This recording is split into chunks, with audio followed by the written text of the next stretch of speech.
Ma'am Yeah, started. So again, starting with the lips.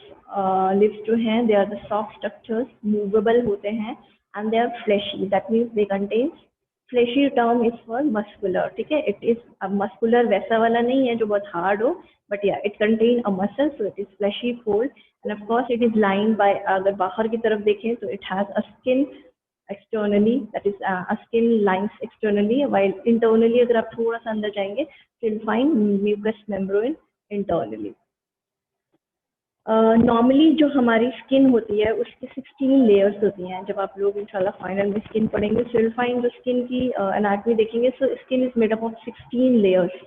जबकि बात आती है आपकी लिप्स की, तो लिप में जो आपकी स्किन होती है that consist of only 5 cellular layers. ठीक है, तो एज कम्पेयर टू अदर 16, इसी वजह से there is a difference in the appearance of the skin of a lip and the skin of the whole body. ये 5 layers होने की वजह से जो नीचे के ब्लड वेसल्स होते हैं that are clearly visible and that results in the redness of the lip. जो लिप आपको रेड दिखते हैं इसमें कोई स्पेसिफिक केमिकल प्रेजेंट नहीं होता है, it is the underneath blood vessels, and because this skin जो है आपकी लिप की that is just contains the 5 cellular layers, that is why they are visible from underneath and imparts the red color. So coming back to the skin की बात करें तो skin आप देखेंगे आपकी स्किन जो भी है नॉर्मल बॉडी की, it contains hairs and of course the sweat glands. So जो हेयर्स हैं एंड स्वेट ग्लैंड्स हैं that are absent on lips. Lips पे आप कभी भी नहीं देखेंगे किसी के भी हेयर्स प्रेजेंट हो या फिर कोई स्वेट ग्लैंड प्रेजेंट हो. इसी वजह से जो आपकी लिप्स होते हैं दे गेट ड्राई इजीली. ठीक है, बहुत आसानी से ये ड्राई आउट हो जाते हैं एंड फट जाते हैं, that is it gets chapped and dry out faster. आपके जो लिप्स हैं ये लेटरली जो होते हैं एक जगह पे आके मिलते हैं, एंड दैट मिलना जहाँ पे भी मिलते हैं उसे हम बोलते हैं ओरल कमिशर्स. ठीक है, एक मसल पाई जाती है जो मोस्टली आपके लिप्स में ही होती है, that is called as orbicularis oris. अभी हम आगे फर्दर देखेंगे इसे. Then we have of course the labial vessels and nerves and areolar tissue and fat tissue and some labial glands, but these labial glands are not sweat glands. ठीक है, ये sweat glands नहीं है, there are other labial glands that are present.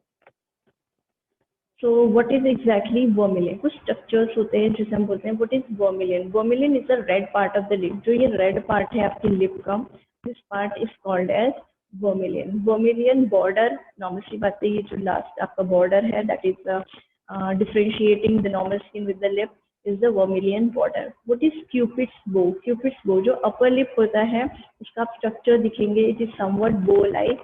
So that is the upper lip जो यानी vermilion border of the upper lip is called as Cupid's bow. The mucosa of the sternum is non-keratinized epithelium में normal है. जो आपका mucosa है lip का that is squamous but non-keratinized. Anything that is non-keratinized doesn't contain sweat glands and the hair cells. If this skin is जो आपकी normal skin है that is keratinized epithelium that contains the hairs and the sweat glands. So इसीलिए इसे mention किया है, the mucosa of the lip is stratified squamous non-keratinized epithelium. Coming to the blood supply is by the facial artery, and as far as nerve supply is concerned it is via trigeminal nerve, that is the sensory supply, and again because of the presence of a muscle that is orbicularis oris, the muscle supply is by facial nerve. ठीक है, तो sensory supply is by trigeminal and motor supply is by the facial nerve. So this was all about your lip. इसमें कुछ खास नहीं था. Next are cheeks.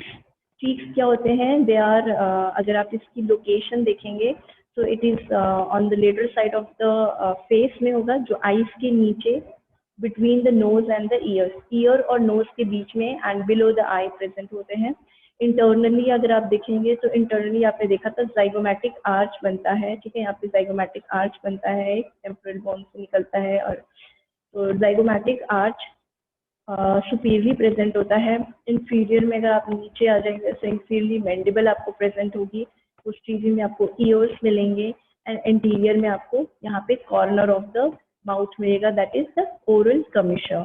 तो superiorly आपका हो गया zygomatic arch, इंफीरियरली हो गया मैंडिबल. ये इंटरनली हम बात कर रहे हैं चीक्स कहाँ से कहाँ तक, लाई करता है। तो superiorly it is zygomatic arch, inferiorly it is mandible, posteriorly it is ear, and anteriorly it is the corner of the mouth or oral commissures. Again, cheeks are again fleshy. Fleshy means they, if of course it contain muscle, and the most important and the major part of the muscle जो यहाँ पे होती है, that is called as buccinator. ठीक है, buccal cavity बोलते हैं, तो buccal is especially the cheek part, so if the muscle is called as buccinator, and of course it forms the lateral cavity of the oral lateral wall of the oral cavity. बाहर से अगर देखेंगे तो of course it is lined by a skin, and then the superficial fascia, deep fascia, and then the muscular layer. क्योंकि अगर हम internally बात करें, so internally it is lined by a mucous membrane. Coming back to the some muscles of the mouth, थोड़ा सा पढ़ लेते हैं, because this is exactly the main area जहाँ पे muscles present होते हैं, either inserted or passes through. So the muscle of the mouth जो भी है, that controls the shape and the movement of the mouth and lips. ठीक है, mouth की और lips की जो movement होती है या shape होती है, that is controlled by the muscles of the mouth.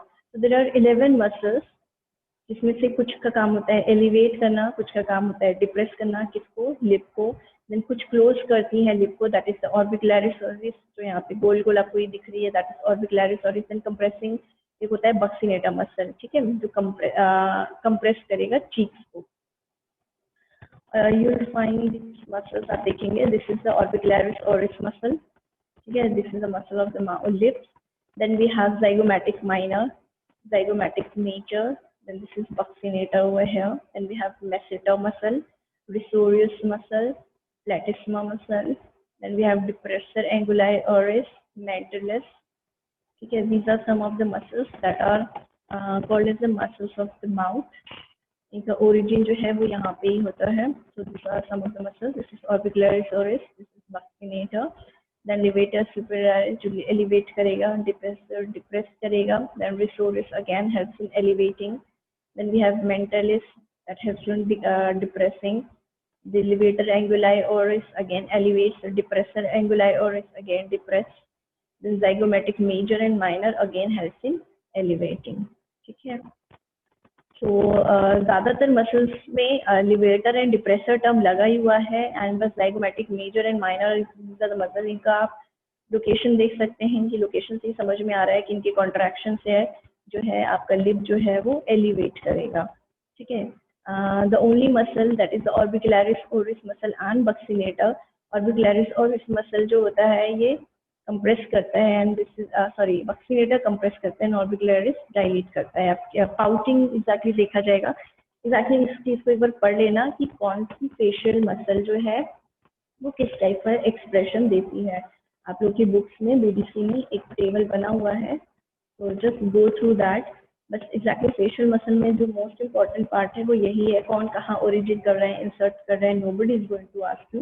The most important is their function, कि what is the function of buccinator. अगर आप हंस रहे हैं, अगर आप पाउट कर रहे हैं, ठीक है, तो what are the muscles that are acting as such. तो वो आपके बीडीसी में बना हुआ है, please go through that. Next comes the gums और gingiva. It's a connective tissue, ठीक है, ये कवर्ड होता है म्यूकस मेम्ब्रेन से, जो आपको विजिबल नहीं होता है. Exactly these are the gums, ठीक है. तो अंदर है गम्स, ऊपर से तो म्यूकस मेम्ब्रेन है, and of course they are attached and surrounds the neck of the teeth. जहाँ पे भी टीथ अटैच होते हैं, that part is called as the neck of the teeth, and they are attached to the gums via this neck only. Gums की बात करें तो gums are pink in colour, आप देखेंगे पिंक है, and they are less sensitive to pain, temperature and pressure as compared to other mucous membrane or other part of the oral cavity. The gums region are less sensible to pain, temperature and pressure, क्योंकि आप खाना खाते हैं, कुदरत ने ऐसा बनाया है कि आप खाना खाएंगे गर्म होगा, तो गर्मी आपको जितना आपको टंग पे महसूस होगी उतना आपको यहाँ पेन यहाँ महसूस नहीं होगा. And the reason is the absence of receptor and not exactly susceptibility. क्या यहाँ पे रिसेप्टर्स ही नहीं है, तो फिर पेन या फिर टेम्परेचर या फिर प्रेशर आपको महसूस नहीं होगा. Coming to the structure of the gums और द जिंजिवा, तो it consist of alveolar mucosa. Alveolar mucosa वो म्यूकोसा होती है जहाँ पे म्यूकस लेयर और द गम्स का जंक्शन होता है, ठीक है. This part which is more red in color, ठीक है, it is non-keratinized again and it is softer, flexible as compared to gum part. जो gum है आप देखेंगे वो उतना movable या उतना soft नहीं होता है as compared to the lower part. ये वाला region जो है this is more soft and flexible. The alveolar mucosa is that part of the gingiva that is forming the junction between the gum and the mucus layer. तो ये alveolar mucosa हो गया and it is more redder in color than the main gingiva or the main gum.